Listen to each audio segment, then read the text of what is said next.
Thank you, Mayor Fox. I'm now very pleased to welcome back our good friend, Dan Malloy, Governor of Connecticut. Governor Malloy was previously the mayor of Stamford for a record 14 years and was a trustee of the Conference of Mayors.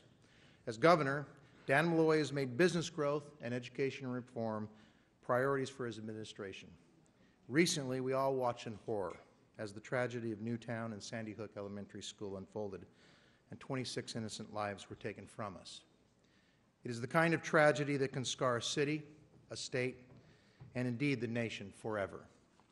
During such a tragedy, compassionate, intelligent leadership is needed to hold the community together and provide hope that things will somehow get better. Governor Malloy provided exactly that kind of leadership, one which, as mayors, we fully understood and expected, and we believed he helped hone these skills through his leadership of the city of Stamford. We'd now like to welcome our good friend, Dan Malloy. Governor.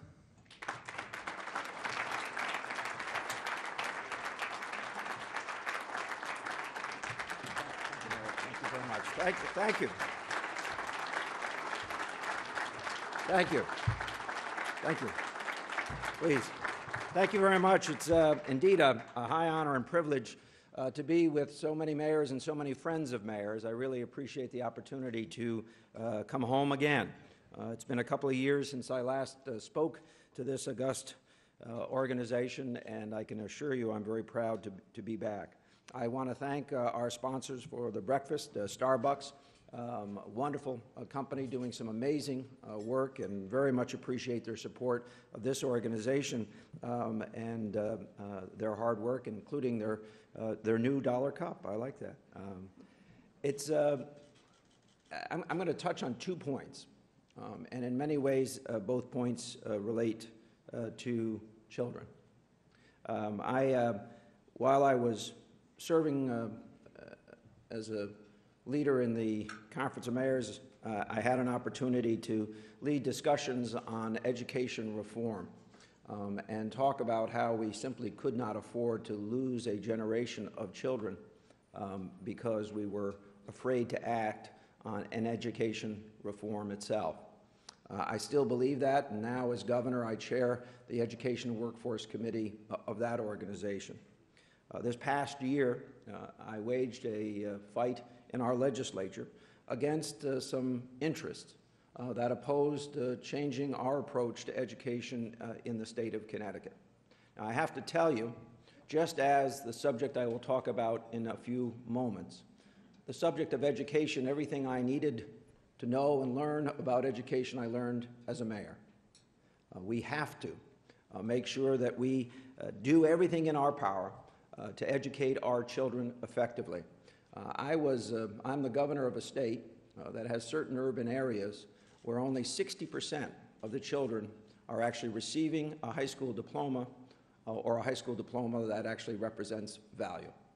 60%. Now, listening to Mayor Fox and talking about what our future in the United States could be, we will not compete with other nations. And we, as the state of Connecticut, will not compete with other states if we are simply willing to throw away up to 40% of our children growing up in urban environments. And I don't want to hear that we can't do a better job. There is a certain reality that when you start to slice and dice this issue, you come to understand that in each of the states represented by mayors in this room, there are outstanding school districts, albeit with large achievement gaps, and there are low-performing school districts with even larger achievement gaps. But even in those low-performing districts, as we've classified 30 of our districts in the state of Connecticut out of 160, even in those 30 districts, educating 41% of the students in Connecticut, there are outstanding schools. But in education in the United States, we are far more likely to recommit ourselves to our mistakes and repeat behaviors year after year after year each September beginning than we are to replicate those successes that we see even in our systems where they're outperforming other schools. Now, we've got to be committed to turning this around in our nation. We cannot throw away a good portion of another generation of children as we raise them up, as we bring them into this world. And we can't compete if we continue to do it. We've taken a multi-pronged approach in the state of Connecticut. We had that big fight in the legislature, a fight I would not have won without the support of the mayors and first selectmen of those 30 low-performing districts. Because if you live in one of those cities or towns, you understand what's happening in your midst. But what we have to make sure as mayors is that everyone in our states, every governor, every commissioner of education, every board of education understands that we have an obligation to do better, whether it's extending the school day, which makes an awful lot of sense. In fact, Connecticut joined with the Ford Foundation and a number of other states represented in this room to extend the school day in a number of schools. I visited one of those schools. They added 90 minutes to the school day. Every child comes and has breakfast together. Every child has a physical activity together. And every child has an additional learning experience together before the regular school day starts. And what's amazing about that is that every child then starts their normal school day at around 9 a.m., already having an hour and a half under their belt, being ready to learn, being excited. We've seen attendance increase both by teachers and students by that kind of program. It can, in fact, be replicated and should be brought back to the states and municipalities that are represented in this room. We're holding people accountable. We're setting up a real evaluation system for our teachers, for our administrators. Ultimately, in some way, we have to do one for our parents as well, as we seek to hold everyone responsible for the success of our children if we are to be successful as cities, states, and a nation. There are other great ideas out there, many of them existing somewhere in your state, even in your own municipality. Please, break the trend of replicating mistakes and start the trend of paying for replication of successes. Hold people accountable as we're doing in our own state, where we're in the process of taking over 25 schools and turning them around just to prove that it can happen. This divide along racial lines, along home ownership lines, along other lines, you can slice and dice this thing a million different ways, but not one of those ways is an excuse to accept that which we have accepted in the past. So I come back to an organization which I deeply love, which I respect so much, my friend Tom Cochran, who I respect so much, with that particular message. Because we cannot lose our children. The other thing, obviously, I have to speak about with all of my friends is what transpired in the state of Connecticut on December 14th. Life-changing for all of us in so many ways.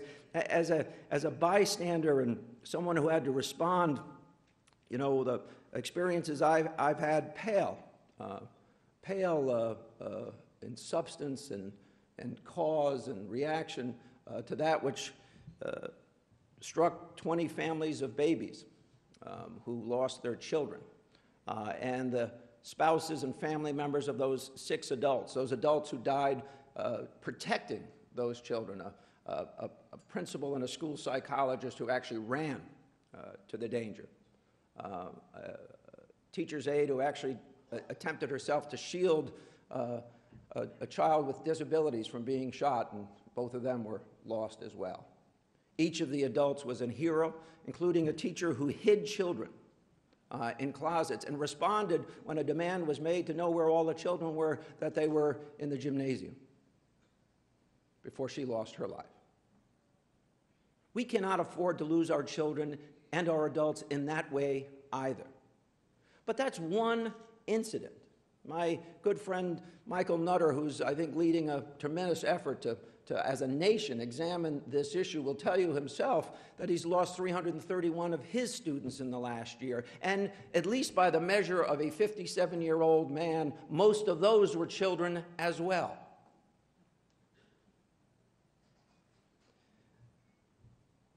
We have to, and Michael knows this and others in this room know this, and as I think the 5th mayor to join with Mayor Bloomberg so many years ago to try to hold the gun industry accountable for their actions, we have got to use this thing in Newtown, this experience, to make sure not only that we reignite for the moment our interest in doing something about this issue, but we do it for whatever period of time it takes for us to make real change.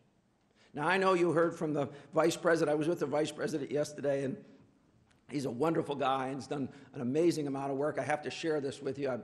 Tom, my sense of humor hasn't changed much. He talked about his 24-minute prepared text, and they talked about how it took him 55 minutes to give the speech. He gave me copies of both. He commented about how hard it was to give a 55-minute speech, to which I reminded him how hard it is to listen to one.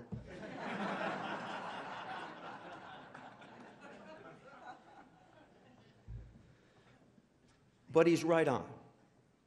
There are things that make so much sense to the American people, simple things that we could do that would help me prevent another Newtown in Connecticut and would help Michael Nutter from losing more of his citizens in his state. There is no reason in a country where we don't allow anyone to get on an airplane without undergoing a background check to allow anyone to buy a gun without a background check.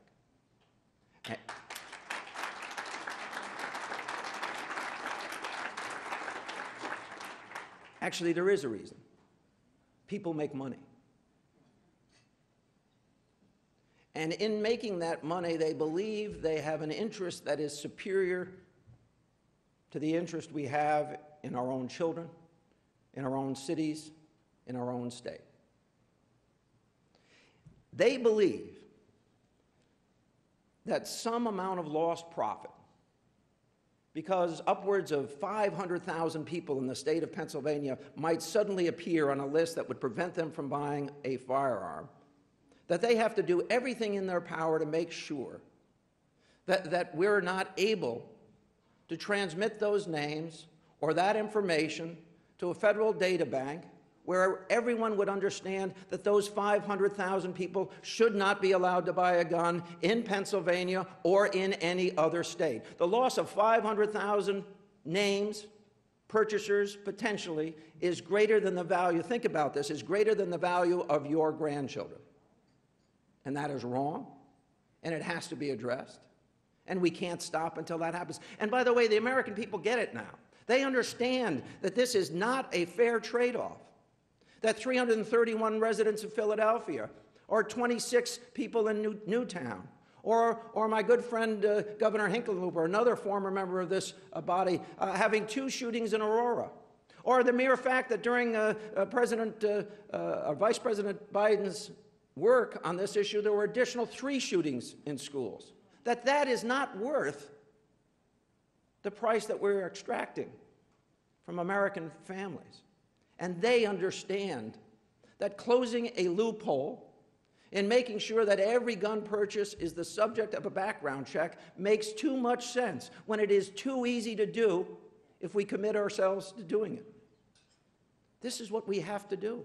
We have to close those things. We have to get away with it. There's a certain reality about Philadelphia and about Washington and about New York and about Stamford and Norwalk and Bridgeport and New Haven and Hartford, that disproportionately the number of guns that are used in street crimes actually come from places that live by rules that we don't even live by, that won't do the things that our states are already doing. So straw purchasers take guns from Florida and take guns from Virginia and move them up I-95, the most trafficked road in our nation, and redistribute them in our streets. And yet, as a mayor, I couldn't do anything about it. And as a governor, I can't do anything about it. But as we, the American citizenry, understanding our obligations to our children, we can do something about it. And this is something that we cannot give up on. And then, of course, this issue of capacity. How many bullets should you be able to shoot in what limited period of time has got to be one that we also are developing great consensus on. If you look at the numbers and how they have changed since December 14th, Americans get it. They understand that whatever sport value there might be for someone at a range pertaining to these magazines, they simply make no sense when it comes to the amount of damage that they can inflict in a very short period of time. Not can inflict, do inflict on a regular basis in our cities, in our states, and now in our schools.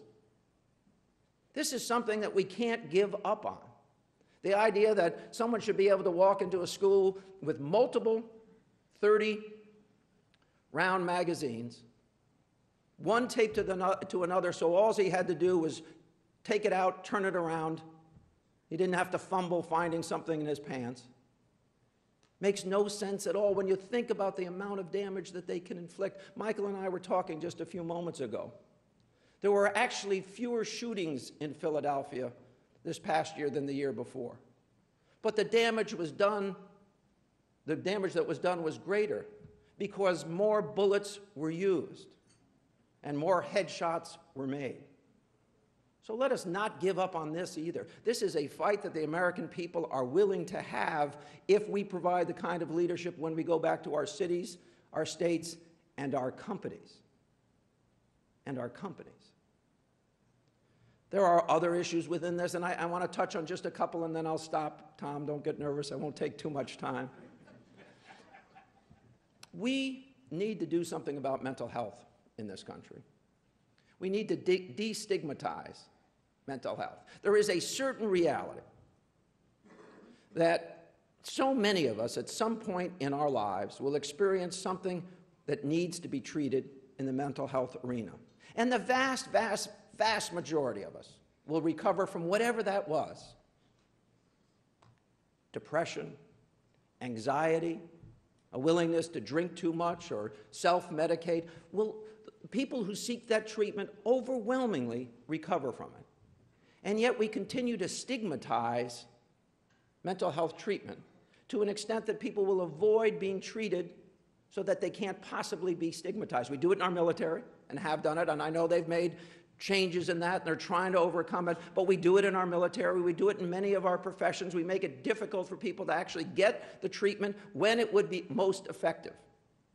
And then, of course, we have this thing with our children that once they're 18, we can't intervene any longer. And we're going to have some discussions about what that all means, particularly when you think about the number of children who have that temporary mental health issue, beginning at 16 or 17 or 18 or 19 or 20, and intervention would make a difference there.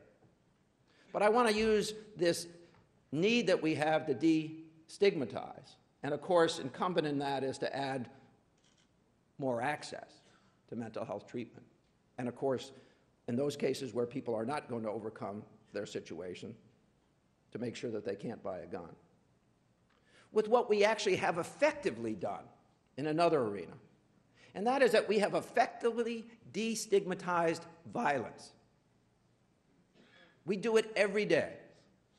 We do it in our movie theaters, and listen, a movie goes on for 90 minutes or 2 hours and 25 minutes and has the appearance of fantasy, and you don't relive it, as one man in Connecticut did in the case of violent games, for hours and hours and hours upon end every day. But just think about if you're a child and you have one of these games in your house. By the way, on the day that Newtown happened, there were games available that actually allowed people to go into schools online, in a game and shoot them up. What are we doing when we're willing to destigmatize violence, when we're willing to bring it home, put it in your den or your living room, have it played on a 50-inch screen, and give extra points for where you hit the person with your semi-automatic and how many times you hit the person with your semi-automatic? Where's the social value in that? And even if there was some social value, and I'll argue that there is not, is it the kind of thing that we want to be involved in as a nation? Or should we at least have a discussion about who, what, where, how much, and making sure at the very least, that we study the impact? The NRA has made it effectively impossible for the federal government to compile and study the causes of gun violence, has refused to allow us to have a permanent head of the ATF. And the industry that produces these games is refusing to pay for a study on the long-term impacts of those. But I will tell you this, that if we spent as much time and energy on destigmatizing mental health treatment as we do in the proliferation of these games that are destigmatizing violence, we as a society would make leaps forward. So listen, you've heard from a whole bunch of people who have cared as I care and have cared for all of these years that I was mayor. Years in which we actually lowered crime by 60% in my hometown. But understanding that if we don't do the common sense things, if we don't band together, if we allow ourselves somehow to be defeated in this on a long-term basis, then it will be wrong. Final point. There are going to be more Newtowns. There are going to be more Auroras. There are going to be more people who walk into movie houses and shoot them up. Because we have failed to act in the past, and we will be slow to act now. So every time this happens in your community, or every time it happens in your state, you need to say that if we had acted at some moment before, it would have been done. It will be the volume of the repeats of these incidences that ultimately will allow us as a nation to do that which we already know and have known for a long period of time should have been done. Because of Newtown, I think we can make progress on the 3 basic points that I just laid out to you, and many others that were contained in the executive actions that the President has taken and that we will argue about, unfortunately not always in a reasonable way with people who actually want to make reasonable progress. But it's going to happen again. So we won't give up. We owe too much to those who have already given their lives. We owe too much for those dedicated teachers and administrators at Sandy Hook School. We owe too much to the parents of every child, whether lost on a street in Philadelphia or on a street in Stamford, Connecticut, or in one of these mass shootings that we could have otherwise prevented if we overcame those who would stop us from doing the common sense things. Don't give up. I'm not going to. God bless you.